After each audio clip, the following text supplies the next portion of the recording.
أعوذ بالله من الشيطان الرجيم. بسم الله الرحمن الرحيم. الحمد لله رب العالمين، بارئ الخلائق أجمعين، باعث الأنبياء والمرسلين، ثم الصلاة والسلام على خير خلقه العبد المؤيد والرسول المسدد، حبيب إله العالمين أبي القاسم المصطفى محمد.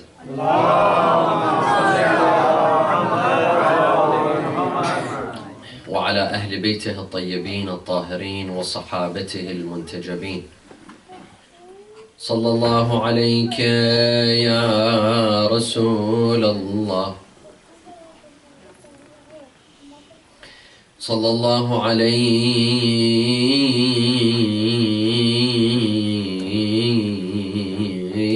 يا سيدي ويا مولاي، يا أبا عبد الله، يا رحمة الله الواسعة،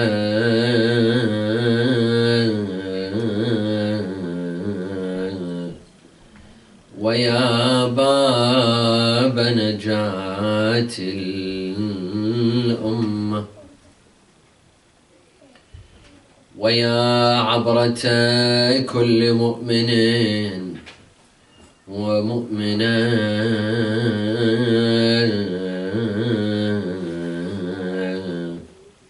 يا مظلوم، يا شهيد، يا غريب كربلاء.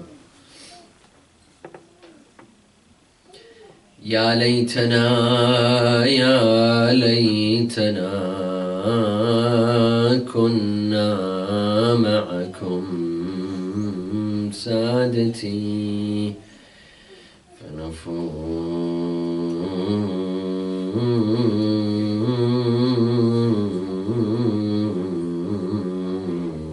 فوزا عظيما.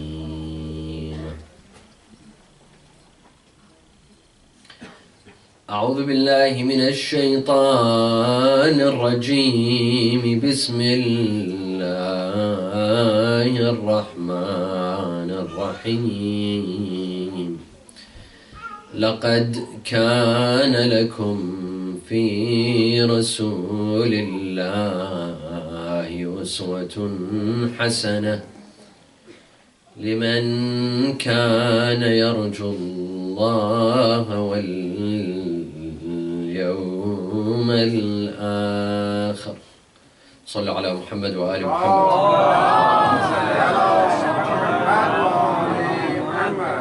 A second for the love of Imams Al-Hassan wal-Hussein.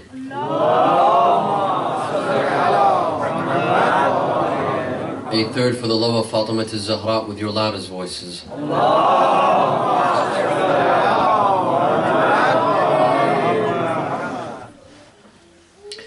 The day of Aashura and the battle of Aashura was not an ordinary battle.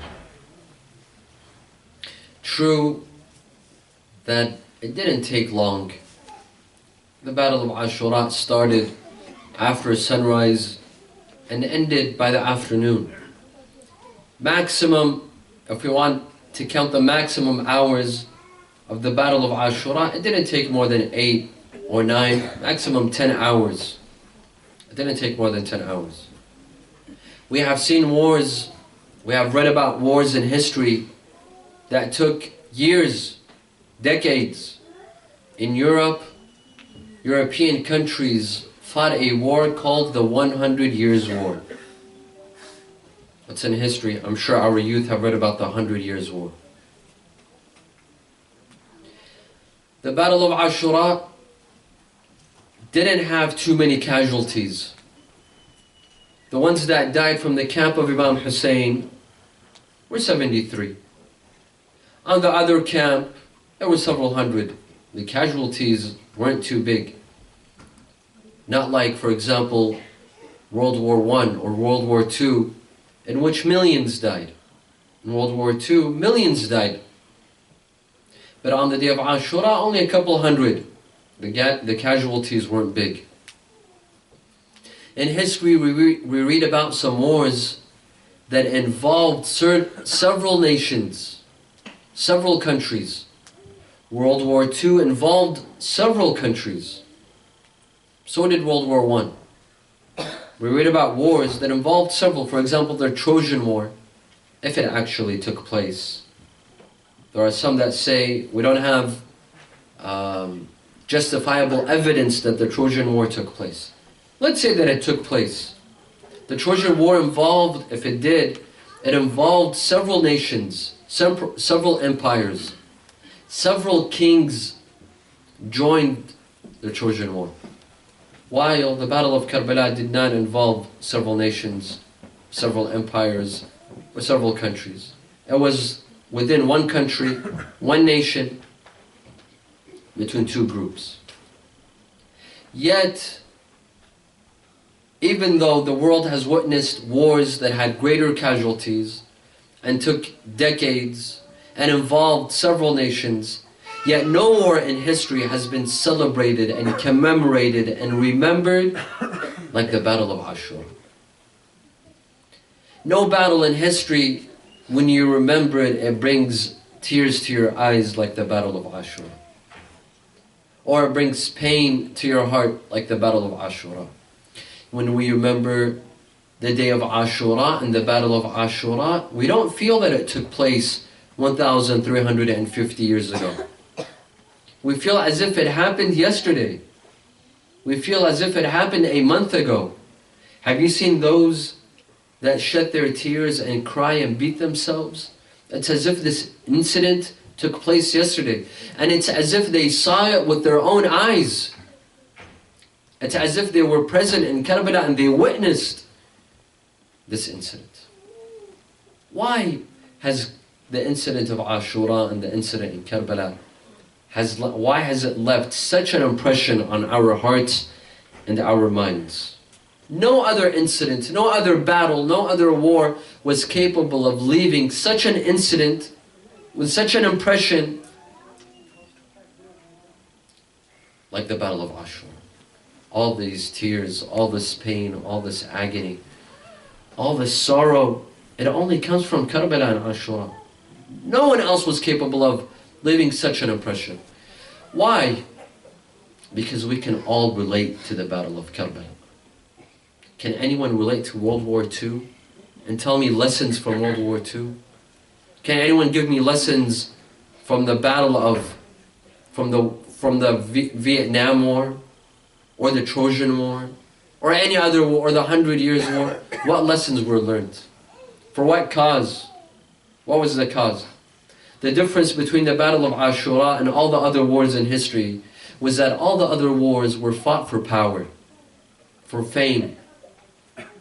The famous Achilles and the Trojan War, for those who read about him, when he fought fiercely in battle, he was asked why.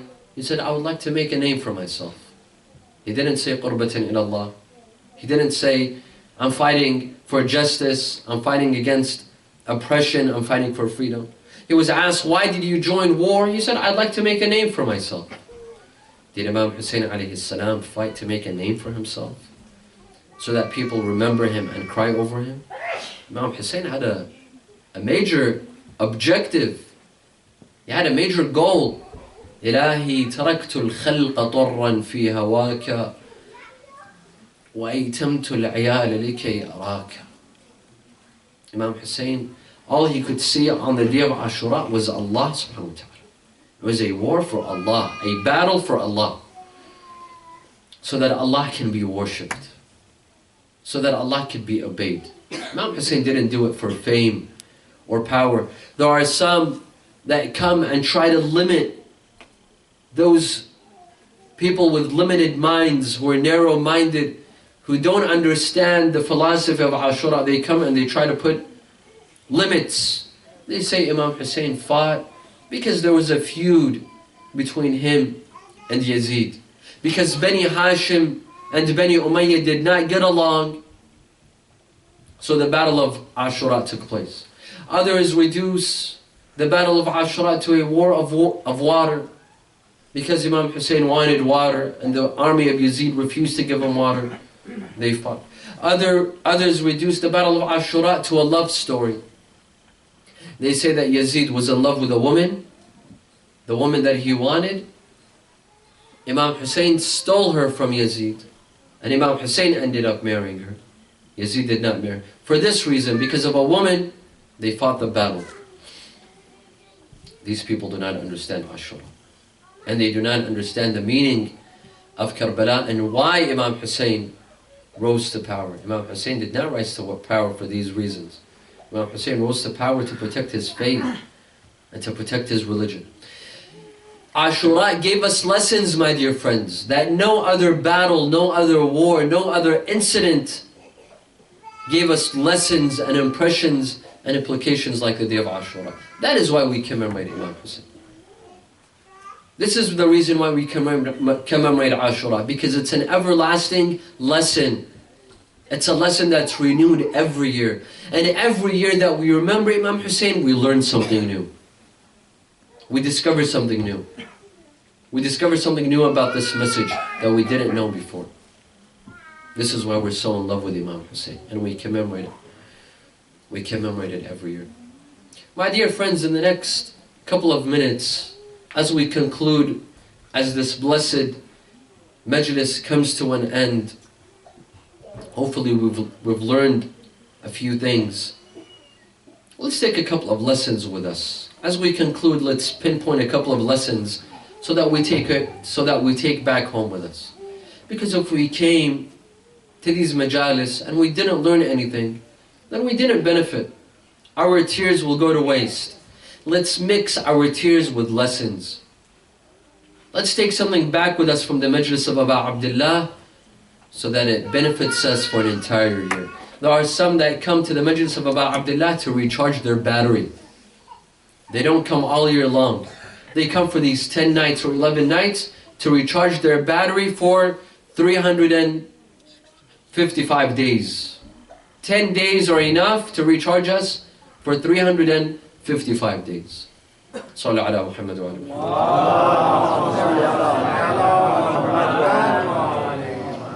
One lesson we learned from Aashura is that good results, desired results, don't come quickly.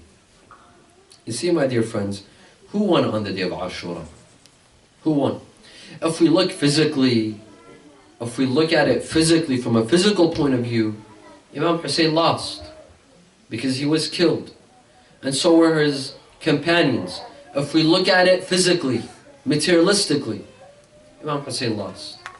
But if we look at it spiritually, if we look at the results of the day of Aashura, then definitely the one who won was whom? Imam Hussein alayhi salam. That is why there's a verse of poetry that says, ظَنُّوا بِأَنَّ يَزِيدَهُمْ قَتَلَ الْحُسَيْنَ وَإِنَّمَا قَتَلَ الْحُسَيْنُ يَزِيدَ. They thought that their Yazid has killed Hussein, but on the contrary, it was Hussein that killed Yazid. He didn't kill him physically, but he killed him spiritually. He killed him morally. When we look at the results of the day of Aashura, we see that it was Imam Hussein that won. Today, after 13 centuries or 14 centuries, who remembers Hussein and who remembers Yazid? Who visits the grave of Imam Hussein and who visits the grave of Yazid? Does anyone even know where Yazid is buried? Go to Damascus, where Yazid ruled. It was his capital. He had his palace. Go today and ask about his grave. No one knows where his gravesite is. But go and ask about a 3-year-old girl, the daughter of Imam Hussein, who lived in a dumpster, who lived in a tent. They'll tell you this is her gravesite. She has thousands who follow, thousands who visit her. Yazid doesn't have anyone who asks about him. So who won on the day of Aashura? Definitely it was Imam Hussein alayhi salam. The winner at the end was Imam Hussein. Imam Hussein had his revolution had a lot of results. Number one, he exposed Bani Umayyah. He let the world know who Bani Umayyah was. That these were crooks. These were murderers, they were thieves, they were atheists that didn't even believe in God, who came to rule in the name of Islam, who came to rule in the name of Rasulullah. Imam Hussein exposed them. And Imam Hussein's death led to other revolutions. It wasn't just the day of Aashura. Read about the revolutions that took place after Aashura. There were over 10 revolutions. Over 10 revolutions. One by one. Inspired by whom? Inspired by Imam Hussein alayhi salam. This was all caused by Imam Hussein. Till today, when you see any freedom fighter anywhere in the world, he who raises a black banner and rises to fight injustice and to fight for freedom, his slogan is, Ya Hussein. Labbayka Ya Hussein. Labbayka Ya Aba Abdullah. These are the results of the day of Aashura. But this didn't come quickly, my dear friends. This didn't come quickly. If we want to see the immediate results of Aashura, we see nothing but death, tragedy, captivity, murder, bodies torn apart, stripped bodies on the battleground, tears, children becoming orphans. These were the immediate results of Aashura. But if you want to see the real results came after years. That is why today you will see millions that will head to the grave of Aba Abdullah as if the incident occurred yesterday, as if the incident occurred a week ago. This teaches us, my dear friends, that quick results, that desired results don't come quickly. Don't come quickly. This tells us that we shouldn't give up when you start a project, when you do anything, whatever it is that you'd like to perform. Don't expect quick results, my dear friends. Desired results will come, but not immediately. Whether it's starting a business, starting an Islamic center. Some of my dear friends, my dear brothers here, they told me that this community started in the 1990s, maybe in 1995, 1996. But I assure you, it wasn't this large. Last night we had over 700, 800, maybe 900, I don't know. We had over 800 people that attended. But I assure you that when you started, it wasn't this large. It was just a couple of families. But the results came. It took time. Whatever it is that you start, be patient. Wait for the desired results. For those that look for a spouse, the desired results will come, but it will take time. For the parents that have to give advice to their children constantly, speak to their youth about hijab, about salah, about music, about anything, to fix their youth, be consistent and be patient. The results will come. All it takes is patience. All it takes is some foresight, and the results will come. Sallu ala Muhammad wa alihi.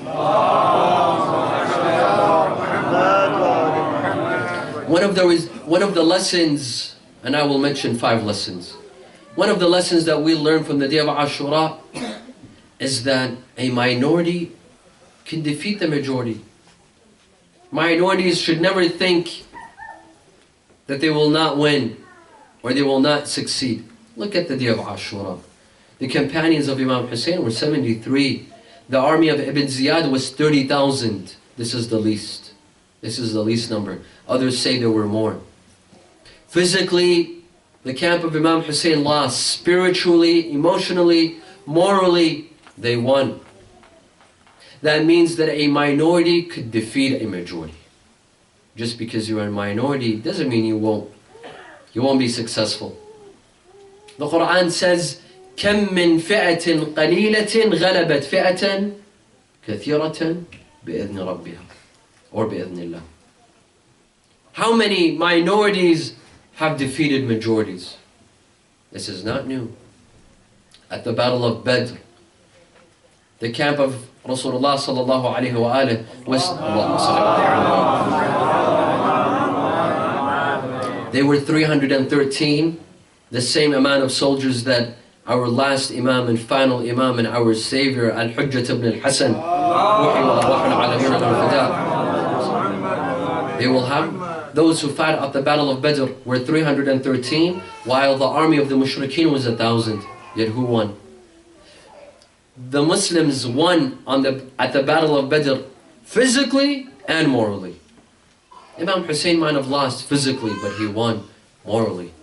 This tells us that minorities can win, my dear friends. We Muslims here in America, we're in the West, we're minorities. But this doesn't mean that we should remain as a failure. We could succeed. Of course, our battle here is not a physical battle. We are not asked to carry weapons or carry RBGs and go outside and fight. No, our jihad is a different jihad. Our jihad is at work, at school, in business, in politics. That's where we show our success, not on the battleground. No one is asking us to carry a weapon. Your weapon is your mind, how you succeed at work. Our jihad is to be, for those who are businessmen, to be the most successful businessmen. Our jihad for the doctors to be the best doctors in this country. For the students to be the best students in this country. How many students do we have at Ivy Leagues, in Harvard or in Stanford? This is our jihad. Yes, we are a minority, but we could succeed. This is one lesson we receive from Imam Hussein on the day of Aashura.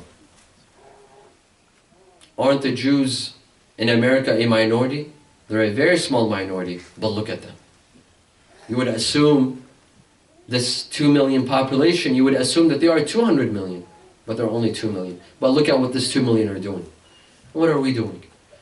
This teaches us that we as a minority, there's so much that we could do and we could succeed. We learned this from the day of Aashura from Imam Hussein. Sallu ala Muhammad.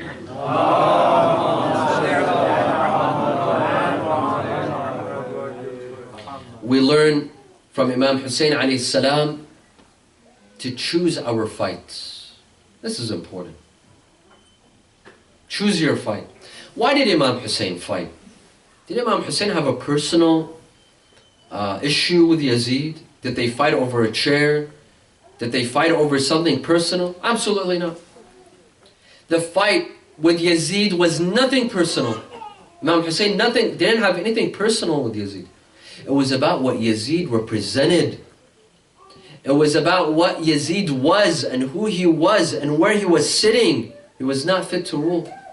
That is why Imam Hussein alayhi salam says, فَعَلَى الْإِسْلَامِ السَّلَامِ إِذَا ابْتُلِيَتُ الْأُمَّةِ بِرَاعٍ مِثْلِ Yazid. Salam on Islam. When you want to bid someone farewell, what do you say? Salam. That means goodbye. Goodbye to Islam if a person like Yazid wants to rule. It was an issue of principle. There was a greater goal, a greater objective. It was a matter of faith and religion. When Abu al-Fadl Abbas alayhi salam was hit on his right hand, what did he say? Wallahi in qata'tumu yamini inni uhami abadan an dini. If you cut my right hand, I will continue fighting for my religion, my faith. Abu al-Fadl Abbas had a foresight. When he went to get water, he didn't say, if you cut my right hand, I will still get water. I will still quench their thirst. It wasn't a fight over water or power. It was a much greater fight. It was a fight for religion. This teaches us that if we were to fight for anything, fight for faith, fight for religion. If you want to ever argue over something, argue over faith and religion. It's ridiculous how some people, they fight and argue over money, over land. You see two friends, you see each other, they go into court. They go and sue each other over a couple of $1,000s. Or two brothers, two cousins, they argue and fight and refuse to speak each other because of land, or money, or a business, or a profit. They go and they sue. Some, they go and they put non-Muslim lawyers. Some even go put Jewish lawyers. Two Muslims fight and their lawyers are Jewish. Isn't this ridiculous? Isn't this something that we should cry over? A couple of years ago, one gentleman went to Hajj. He came back from Hajj. He sued the organizer of the Hajj group. Why? Because for 2 days he didn't serve him lunch. He goes to court because of this. Let's choose our fights, my dear friends. Let's have principle. Let's have a greater objective. If we are to fight, let's fight for a greater reason. Let's have an aim. Let's be ambitious in what we argue over. Not something petty. Not on land and money and lunch and dinner and breakfast. This is ridiculous. Sallu ala Muhammad wa ala Muhammad. We learn from Imam Hussein, number 4. We learn from Imam Hussein on the day of Aashura how to have a sense of responsibility. Sense of responsibility. Was Imam Hussein the only one in Medina? There were no other Sahaba? There were no other Tabi'een? There was no one else respected in Medina? There were hundreds. One of them was Abdullah ibn Umar, who is highly respected and is considered a top scholar. He was sitting in Medina. What did he do? In fact, when Imam Hussein alayhi salam wanted to leave Medina towards, to go to Hajj and then go towards Kufa, the one who tried to talk him out of it was Abdullah ibn Umar. Abdullah ibn Umar told him, where are you going? What are you doing? Don't you know that Yazid will kill you? Instead of joining the Imam in his fight, he was trying to distract the Imam, talk him out of it. The difference between Abdullah ibn Umar and others and Imam Hussein was that Imam Hussein felt what? Felt responsible. He had a sense of responsibility. Imam Hussein could have easily remained in Medina, remained in his comfortable house with his family, with his children. He could have sat at home, ate, drank, and slept, and said, Inna lillahi wa inna ilayhi raji'un. But the Imam didn't. The Imam had a sense of responsibility. He learned from his grandfather, who said, كُلُّكُمْ رَاعٌ وَكُلُّكُمْ مَسْئُولٌ عَنْ رَعِيَّتِهِ. You are all shepherds, and you are all responsible over your flock. Rasulullah also stated, مَنْ رَأَى مِنْكُمْ مُنْكَرًا فَلْيُغَيِّرْهُ بِيَدِهِ فَإِنْ لَمْ يَسْتَطِعْ فَبِلِسَانِهِ فَإِنْ لَمْ يَسْتَطِعْ فَبِقَلْبِهِ وَذَلِكَ أَضْعَفُ الْإِيمَانِ. If one of you sees evil, sees something wrong, let him do something about it with his hands. If he can't do something about it with his hands, then with his tongue. If he can't do something about it with his tongue, then at least in his heart. In his heart, let him condemn. And this is the least amount of iman. This is the weakest faith, to condemn with your heart. And when he rose, when Imam Hussein rose, he said, أيها الناس قال جدي رسول الله صلى الله عليه وآله من رأى منكم سلطانا جائرا ناكثا لعهد الله يعمل في عباد الله بالإثم والعدوان ولم يغير عليه لا بفعل ولا بقول كان حقا على الله أن يدخله مدخله.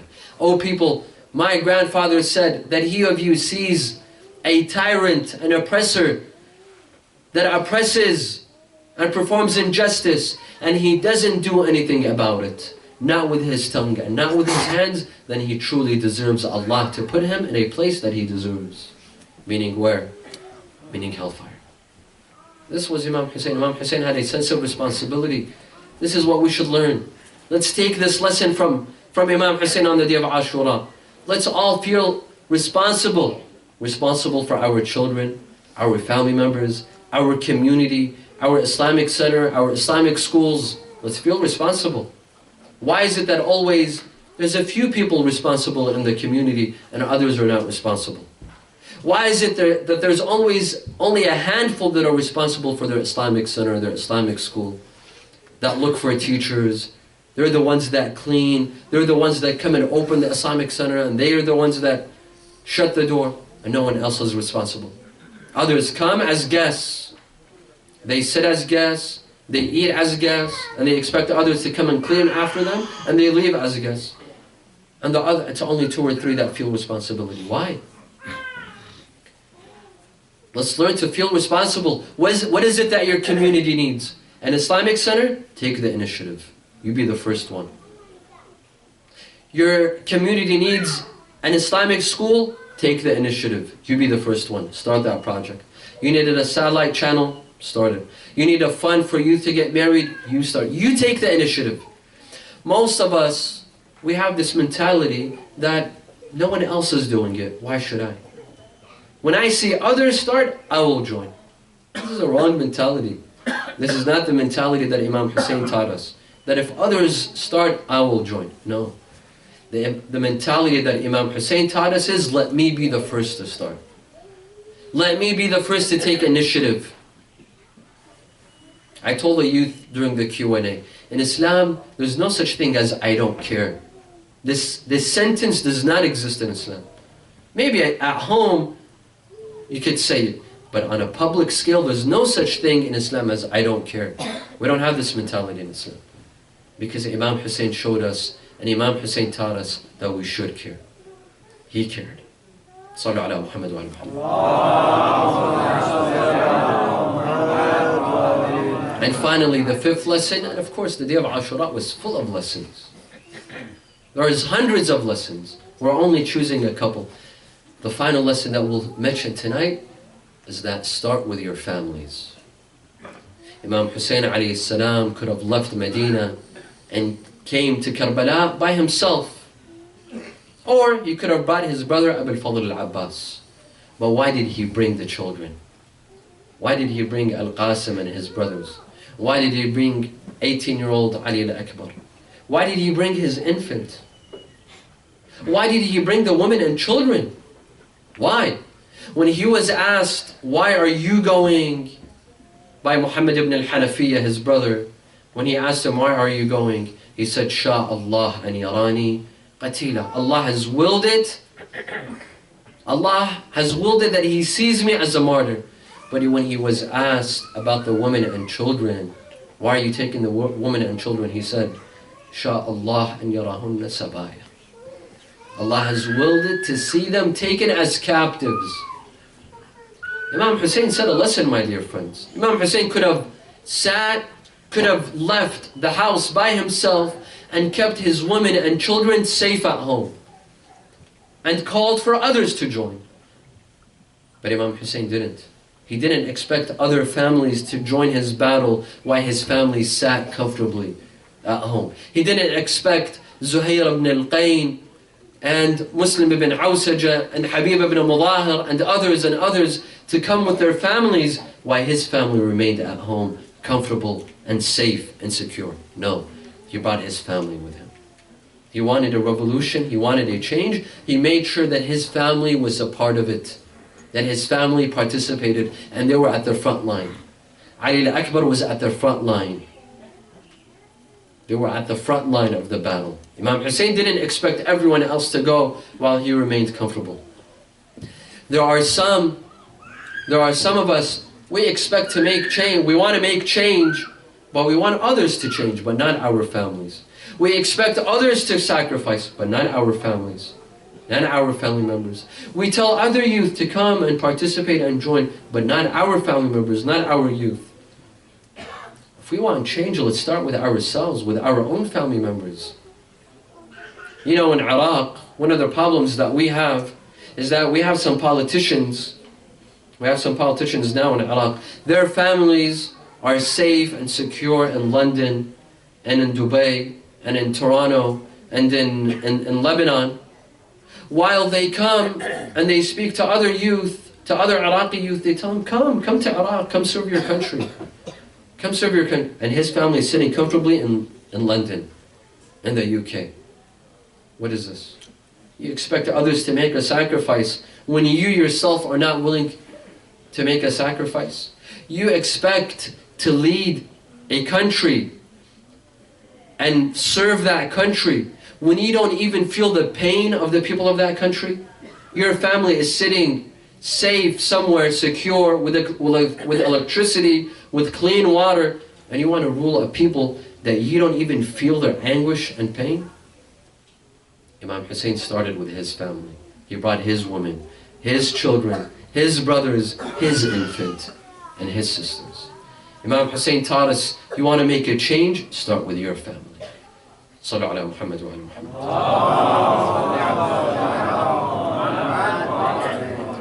Last night was a very difficult night for Sayyidah Zainab and the women and the children.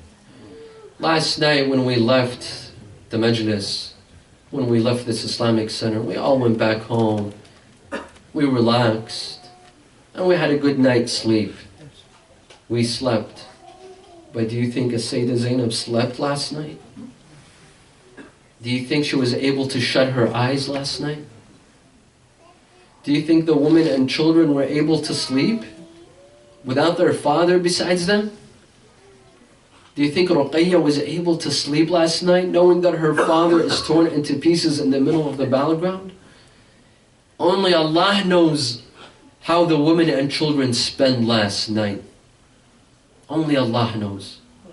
God knows that these hours, the eve of the 11th, Shamu Ghariban, how was it for Sayyidah Zainab and the women and the children? That night might have been 10 hours, but for them it might have felt like 100 hours. They didn't sleep. They couldn't relax. I'm sure their tears didn't stop, not for a single moment. How could they sleep when they've lost everyone, all that they have? They've lost their protector. How could Sayyidah Zainab sleep when the little children who don't understand, they kept on asking her, Auntie Zainab, where's my father? And when is he coming back? What's taking him so long? Where is he? Today he was with us in the morning, last night he was with us, but today we don't see him any longer. Where is he? How difficult is that for Sayyidah Zainab? And a day like tomorrow when a Sayyidah Zainab is leaving Karbala, imagine how difficult was it for her. How difficult was it for her to leave the land of Karbala, and how did she bury them? Were these bodies buried? Were they given a proper ghusl and shrouding and a proper burial? No. They left these bodies unshrouded, unwashed, unburied, lying in the plain of Karbala. In the land of Karbala, Imam Sayyidah Zainab alayhi salam gathered the women and children. They were told that you have to leave. We're about to head to Kufa. Sayyidah Zainab gathered all the women and the children. She helped each one of them ride their camel. Each one of them, until two women were remaining. Sayyidah Zainab and Kulthum. Sayyidah Zainab told her sister Kulthum, let me help you ride on your camel. She said, but my dear sister, if you help me, you'll be left alone. Who will help you ride your camel? Sayyidah Zainab started crying. She took a look towards the Euphrates River. Yes, there's a certain champion lying there. She said, I speak to the one who brought me here. And I tell him, get up, my dear brother, get up and look at your sister Zainab today.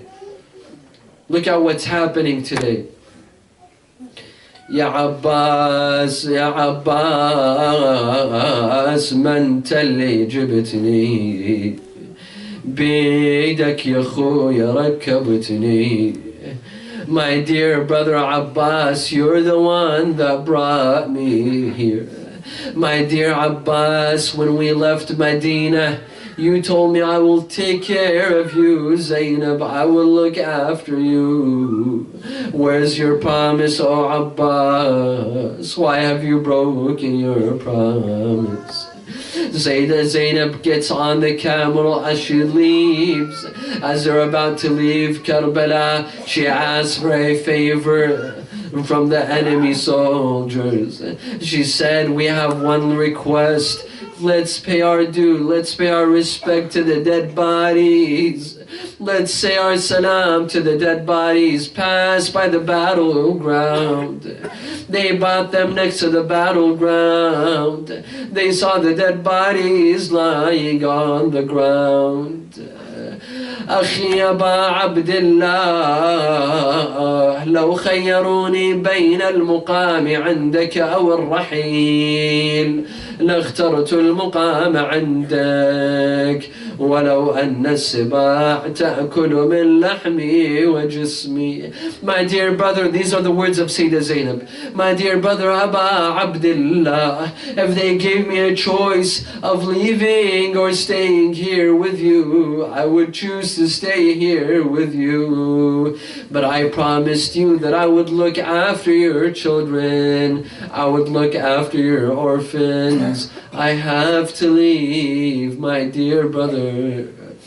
السلام عليك يا أبا عبد الله وعلى الأرواح التي حلأت بفنائك. عليكم مني جميعا سلام الله أبدا ما بقيت وبقي الليل والنهار، ولا جعله الله آخر العهد مني لزيارتكم. Now everyone together. السلام على الحسين وعلى علي بن الحسين وعلى أولاد الحسين وعلى أصحاب الحسين جميعا ورحمة الله وبركاته. صلوا على محمد وآل محمد.